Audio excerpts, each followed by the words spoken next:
nonprofits that support children and crime victims are getting a big financial boost. Arkansas's governor has announced more than $15 million in community assistance grants to help organizations across the state keep their doors open and those services running. 5 News reporter Laura Castleman tells us where locally this money is going. That's right. The money is heading to 40 nonprofits across Arkansas.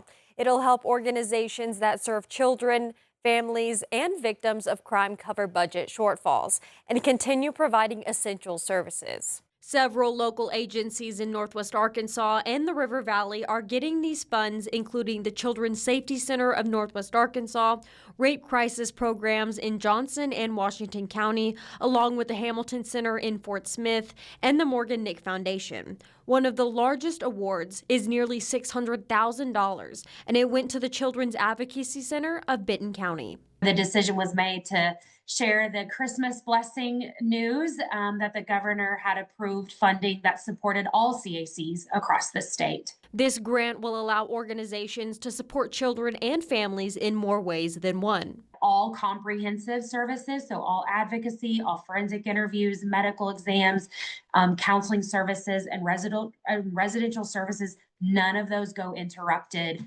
at this time. In her statement, Governor Sanders said in part, while these grants can only meet a portion of that demand, we are excited to see the progress that comes from organizations that are receiving funding. We hope to fund different projects that help change lives and lift Arkansans up through this program in future years. The Hamilton Center and the Morgan Nick Foundation told 5 News, I can state that the $315,000 two-year community assistance grant will have a meaningful impact in offsetting the $700,000 shortfall and will provide a critical time to identify additional funding solutions. And this investment is far more than funding. It's a powerful statement that Arkansas will never waver in its fight for the safety, dignity, and protection of our children, empowering the foundation to stand beside families in their darkest hours, hold predators accountable, and bring hope to those facing unimaginable pain.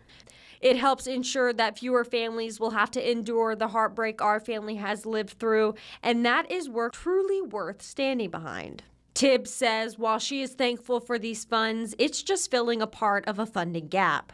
We have to look at it about like half of the funding we've lost has been secured for 26.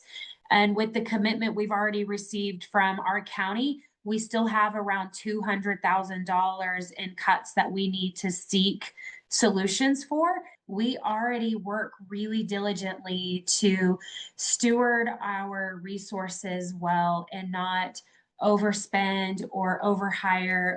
We try to keep up with the growing demand in our community, but also not overextend our staff. She also says she's hopeful for new funding next year. It just shows the belief in what type of work it is that we provide. And while this is just incredible blessing, it is a one-time thing. Governor Sanders says this program is just the start, with plans to support even more projects in the years ahead. Funding will begin rolling out this January. Laura Castleman, 5 News. All right, Laura, thanks. A federal court has weighed in on an ongoing dispute between the poultry industry and the state of Oklahoma. Yesterday, a judge ruled Tyson Foods and other poultry companies knew their growers used fertilizer that polluted water in the Illinois River watershed in East Oklahoma, and they must help clean that up. Well, now farm organizations say they're worried after reports that Tyson is considering not renewing contracts with poultry operations located in that area. Court order first limits the amount of fertilizer and waste a grower can put down depending on how much pollutant there is per acre. Additionally, they ordered the companies to pay for a team to oversee the cleanup of the watershed. They also were ordered to pay the state of Oklahoma more than $300,000, but now leaders in both states and organizations say they're worried Tyson will sever off ties with local farmers. Arkansas 3rd District Congressman Steve Womack responded to the settlement, saying in part, quote, many of these growers have been operating in the Illinois River watershed for generations, and this judgment will do irreparable harm to their livelihoods and families. Supporting these growers remain the utmost importance to me. Oklahoma's Attorney General responded to the court order saying he wants to reach a settlement. Gentner Drummond released a statement saying a robust poultry industry and clean water can and must coexist.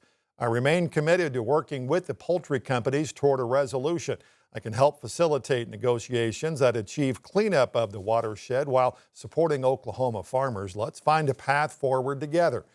We'll, of course, keep you updated on any new developments on air and our website at 5newsonline.com. The White House facing a lot of criticism a day after the deadline for the Department of Justice to release all the files related to convicted sex offender Jeffrey Epstein. Thousands of files were released, but more than 500 pages were fully blacked out. The DOJ was required to release all files yesterday after Congress passed a law last month. Co-sponsor of that bill, Republican Congressman Thomas Massie, posted on social media the department's release, quote, grossly fails to comply with both the spirit and the letter of the law. Survivors in the case are also still wanting justice. Who are we trying to protect? Are we protecting the survivors, or are we protecting these elite men that need to be put out there? CBS News says today 15 newly released files have disappeared from the DOJ's website.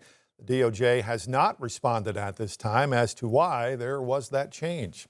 A Syrian monitor group reported 5 people killed after the U.S. military launched retaliatory strikes against ISIS in Syria last night.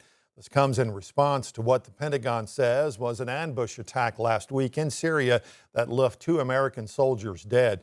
More than 70 targets were hit last night.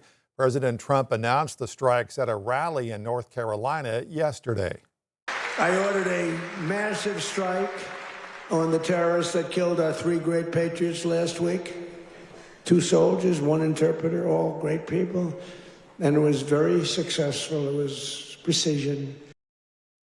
Since the December 13th attack, Central Command says it has conducted 10 operations in the Middle East. Back here at home, the Kiwanis Club hosting its annual food box giveaway in Bentonville. The club gathered 400 boxes of festive food to donate to those struggling through the holidays. Club president says the mission of the food drive is to ensure families in the area can have Christmas dinner without worrying where it will come from. He also says volunteers and donors continue to step up during a time of the year when it's most needed. When they see the people that they're helping, they see them smile and say thank you, and that's all they want. They want to know that they helped somebody in the Christmas season and kind of continue on that spirit of Christmas giving. The Kiwanis Club has been hosting the giveaway for more than 70 years. In the River Valley, Community Services Clearinghouse hosting its Hope for the Holidays food drive. They also provided holiday meals to families in need today and also gave presents to some children. The organization told us they helped 300 children and 60 seniors for Christmas and handed out more than 150 food boxes. It was a big night for the Powerball, the jackpot skyrocketing to close to $1.5 billion ahead of tonight's drawing that happened just moments ago. So time to get your tickets out to see if maybe you are the winner. Here are the winning numbers for this $1.435 billion jackpot. 28, 5, 52, 69, 4. Powerball number is 20. Now, if no one matches the numbers tonight, the jackpot will likely increase to the biggest one of the year. The next drawing will be on Monday.